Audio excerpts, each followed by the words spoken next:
Hello everyone. So நம்மளோட next topic last வீடியோல நம்ம பார்த்த டாபிக் என்ன அப்படினா electric potential and potential energy அப்படின ஒரு டாபிக் நம்ம டிஸ்கஸ் பண்ணிருப்போம். இந்த வீடியோல நம்ம டிஸ்கஸ் பண்ண போற topic electric potential at a point charge. ரைட்டா? எலக்ட்ரிக் பொட்டன்ஷியல்னா ஏற்கனவே என்னன்னு சொல்லி பார்த்திருப்போம். நீங்க பார்க்கல அப்படினா அந்த வீடியோவை ரெஃபர் பண்ணிக்குவாங்க. So electric potential a point charge. இப்போ ஒரு சார்ஜ் இருக்கு, ஒரு சார்ஜ். இந்த சார்ஜுக்கு பேரு நான் சோர்ஸ் சார்ஜ்னு நேம் வைக்கிறேன். ரைட்டா? Source charge. இப்போ இந்த சார்ஜ்ல இருந்து சம் டிஸ்டன்ஸ்ல ஒரு பாயிண்ட் P இருக்கு. அந்த சம் டிஸ்டன்ஸ் R மென்ஷன் பண்ணிக்கலாம். லாஸ்ட் क्वेश्चनல பார்த்தா அதே கான்செப்ட் அதே தான் வரும். சோ ஒரு சம் டிஸ்டன்ஸ்ல ஒரு பாயிண்ட் P இருக்கு. ரைட்டா? இந்த பாயிண்ட் P. இப்போ நான் என்ன கண்டுபிடிக்கணும்னா electric potential at a point charge at a point இந்த இது சரிங்களா? Electric potential at a point P due to this charge. இந்த சார்ஜ் இந்த பாயிண்ட்ல எவ்வளவு எலக்ட்ரிக் பொட்டன்ஷியல் இருக்கு அப்படின்னு கண்டுபிடிக்க போறோம். எதனால உருவாகுற எலக்ட்ரிக் பொட்டன்ஷியல் அப்படின்னா இந்த சோர்ஸ் சார்ஜ்னால உருவாகுற எலக்ட்ரிக் பொட்டன்ஷியல். அவ்வளவுதான். நம்ம ஏற்கனவே லாஸ்ட் क्वेश्चनல V equal to minus ஒரு லிமிட் செட் பண்ணிருப்போம் E vector dot dr அப்படி நம்ம கண்டுபிடிச்சிருப்போம். போன டாபிக்ல வந்து என்ன பண்ணிருப்போம்னா இங்க லிமிட்டை வந்து P ல இருந்து R வரைக்கும் செட் பண்ணிருப்போம். பட் இந்த டைம்ல நான் என்ன பண்றேன் அப்படின்னா இங்க வந்து எனக்கு ஒரு எந்த பாயிண்ட்டுமே இல்ல, அதனால இன்ஃபினிட்டி அப்படின்னு எடுத்துக்கலாம். இன்ஃபினிட்டி ஒரு டிஸ்டன்ஸ் r னு வச்சிருக்கோம்.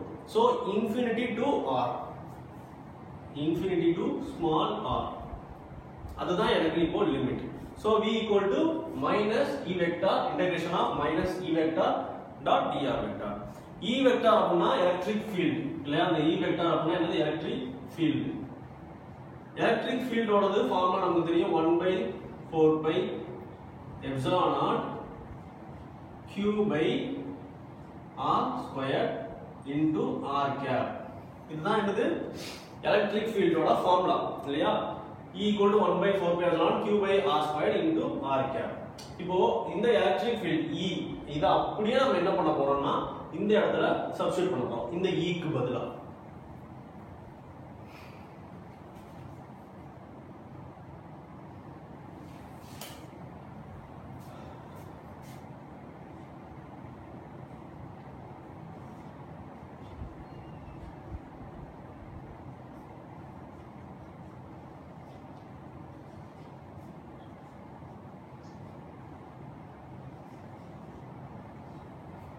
ஓகேவா?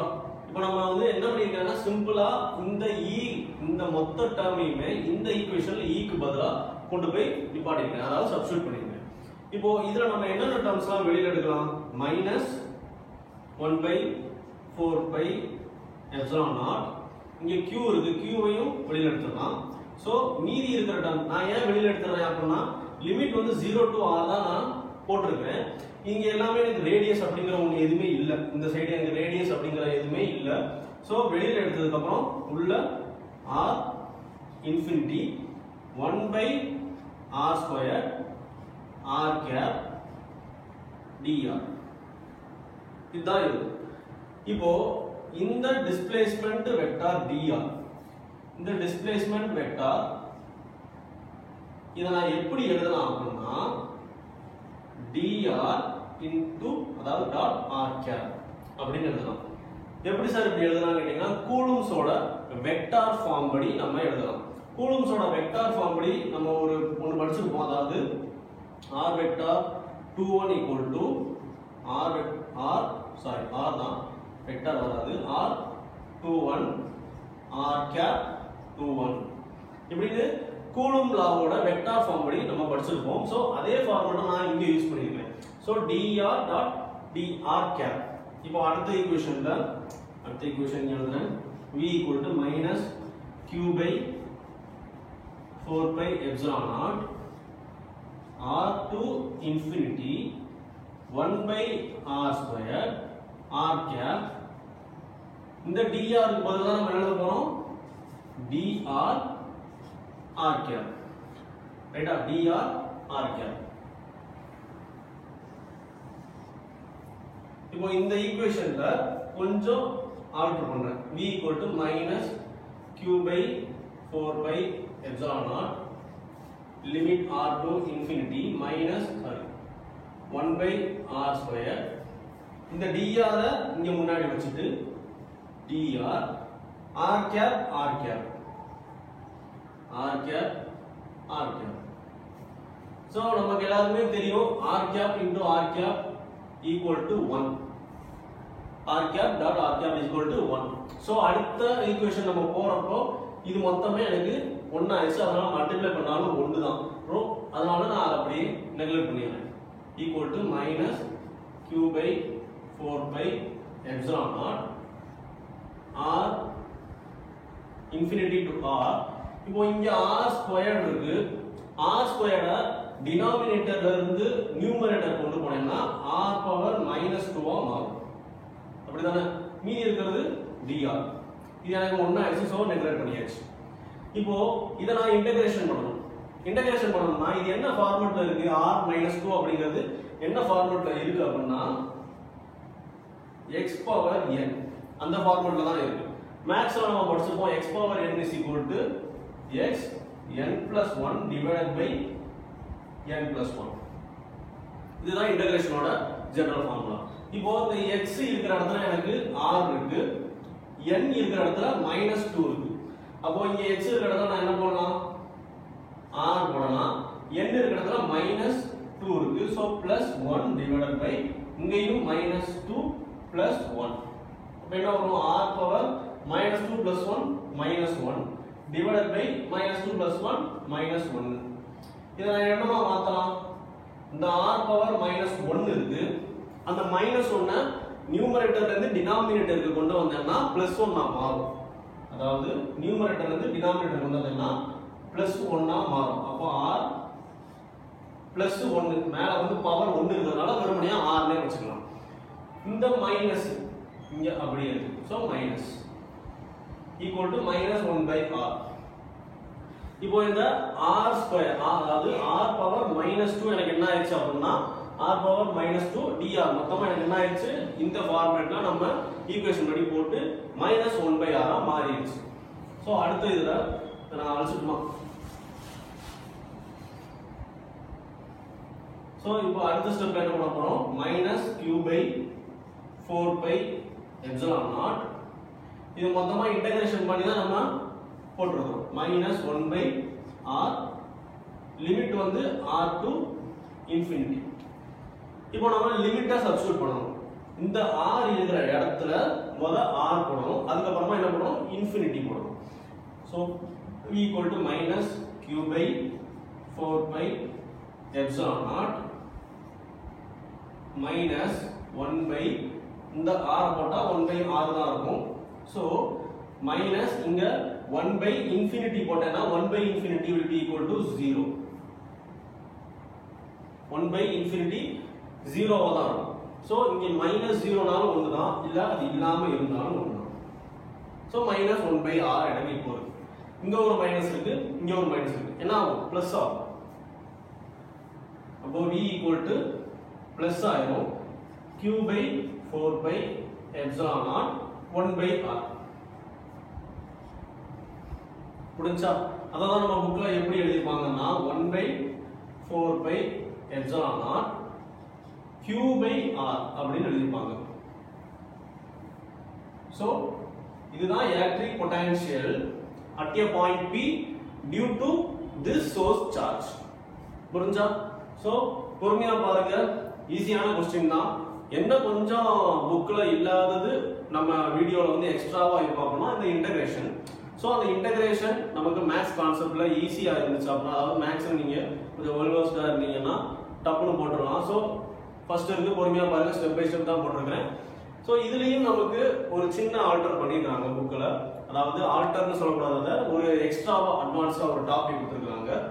இப்போ இங்க ஒரே ஒரு சோர்ஸ் சார்ஜ் தான் இருக்கு, which means ஒரே ஒரு சார்ஜ் தான் இருக்கு. அந்த ஒரே ஒரு சார்ஜ்னால உருவாகிற எலக்ட்ரிக் பொட்டன்ஷியலை கண்டுபிடிச்சிருக்கோம் அந்த பாயிண்ட். சப்போஸ் இந்த ஒரு சார்ஜ் இருக்க வேண்டிய இடத்துல மல்டிபிள் சார்ஜஸ் ஒரு 3 இல்ல 4 சார்ஜஸ் இருந்தது அப்படின்னா அப்போ நம்ம எப்படி இந்த V கண்டுபிடிக்கலாம்? அது ரொம்ப சிம்பிள் தான். இப்படி நான் போர்டை மட்டும் ரப் பண்ணிடுறேன்.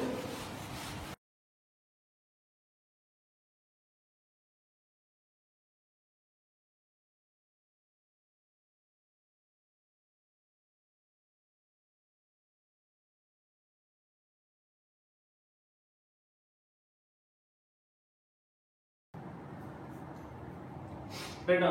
இப்போ நம்ம வந்து ஒரே ஒரு சார்ஜ் இருக்கிறதுனால ஒரு பொட்டன்ஷியல் எலக்ட்ரிக் பொட்டன்ஷியல் கண்டுபிடிச்சாச்சு. இப்போ ஃபார் எக்ஸாம்பிள் ஒரு பாயிண்ட் P இங்க இருக்குங்க. இந்த பாயிண்ட் P பக்கத்துலயோ இல்ல கொஞ்சம் டிஸ்டன்ஸ் தள்ளியோ எனக்கு சம் மல்டிபிள் சார்ஜஸ் இருக்கு. Q1 Q2 Q3 அந்த மாதிரி ஏகப்பட்ட சார்ஜ் இருக்கு. இதுக்கு மேலேயும் இருக்கலாம், பட் நான் 3ஓட நிப்பாட்டிக்கிறேன். இப்போ இங்க இருந்து இங்க இருக்கிற டிஸ்டன்ஸ், இங்க இருந்து இங்க இருக்கிற டிஸ்டன்ஸ், அதே மாதிரி இங்க இருந்து இங்க இருக்கிற டிஸ்டன்ஸ். So Q1 ல இருந்து பாயிண்ட் B க்கு இருக்கிற டிஸ்டன்ஸ் R1, Q2 ல இருந்து R2 and Q3 ல இருந்து R3. ரைட்டா? இப்போ நம்ம ஃபார்முலா என்ன கண்டுபிடிச்சிருப்போம்? V = 1/4πε0 Q/R. இதுதான் நம்ம கண்டுபிடிச்ச ஃபார்முலா. அதாவது ஒரே ஒரு பாயிண்ட் சார்ஜ் இருக்குது அப்படின்னா எலக்ட்ரிக் பொட்டன்ஷியல் எப்படி இருக்கும்னு சொல்லி கண்டுபிடிச்ச ஃபார்முலா. இப்போ இங்க மல்டிபிள் பொட்டன்ஷியல்ஸ் அதாவது மல்டிபிள் சார்ஜஸ் இருக்கு. Q1 Q2 Q3 இருக்கு. இப்போ Q1 க்கு இருக்கிற பொட்டன்ஷியல் அத V1 அப்படினு சூஸ் பண்ணிக்கலாம். equal to 1/4πε0 இங்க Q1 divided by R இப்பதான் என்ன டிஸ்டன்ஸ் இருக்கு? R1. புரிஞ்சா? அதே மாதிரி Q2 க்கு V2 equal to 1/4πε0 Q2/R2. அதே மாதிரி V3 க்கு 1/4πε0 Q3/R3. ரைட்டா? இப்போ டோட்டல் பொட்டன்ஷியல் V கண்டுபிடிக்கணும். நான் என்ன பண்ணனும்? சிம்பிளா V1 V2 V3. சோ நம்ம புக்ல வந்து இந்த 1/4πε0 க்கு பதிலா K அப்படினு சூஸ் பண்ணிருப்பாங்க. சோ மத்ததெல்லாம் வந்து சேமா தான் இருக்கும். சோ K அப்படினா நம்ம எலக்ட்ரிக் ஃபீல்ட்லயே நம்ம பார்த்திருப்போம் இல்லையா? 1/4πε0 K இல்லனா நம்ம கூலம்ஸ் லால கூட முன்னாடி யூஸ் பண்ணிருப்போம் இத. சோ இந்த K ன்னு எடுத்துக்கிட்டேன். 1/4πε0 எல்லா ஈக்குவேஷன்லயும் K ன்னு சூஸ் பண்ணியாச்சு. So K Q1/R1 plus K Q2/R2 plus K Q3/R3. So நம்ம மூணு சார்ஜோட நிப்பாட்டிட்டோம். அதனால எனக்கு மூணு பொட்டன்ஷியல் தான் இருக்கு. சப்போஸ் மல்டிபிள் சார்ஜஸ் இருந்தது அப்படினா K Qn divided by Rn. அவ்வளவுதாங்க. சிம்பிளா வந்து நம்ம இது கிட்டத்தட்ட வந்து இத நம்ம ஜஸ்ட் ஒரு சூப்பர் பொசிஷன் பிரின்சிபல்ல கூட நம்ம இதே கான்செப்ட் தான் யூஸ் பண்ணிருப்போம். அதாவது ஒரு சார்ஜ்ல இருக்கிற அந்த ஃபோர்ஸ் கண்டுபிடிக்கிறதுக்கு நம்ம என்ன பண்ணிருப்போம்? எல்லாத்தையுமே சம் அப் பண்ணிருப்போம். ரைட்டா? அவ்வளவுதான். இப்போ இந்த மூணு சார்ஜ்னால இந்த பாயிண்ட் P ல இருக்கிற பொட்டன்ஷியலை நம்ம இந்த ஃபார்முலா யூஸ் பண்ணி கண்டுபிடிச்சிடலாம். புரிஞ்சிருக்கும் அப்படின்னு நினைக்கிறேன். சோ புரிஞ்சிருந்தா உங்க ஃப்ரெண்ட்ஸுக்கும் ஷேர் பண்ணுங்க, சப்ஸ்கிரைப் பண்ண மறந்துடாதீங்க. சோ நெக்ஸ்ட் வீடியோல உங்களை மீட் பண்றேன்.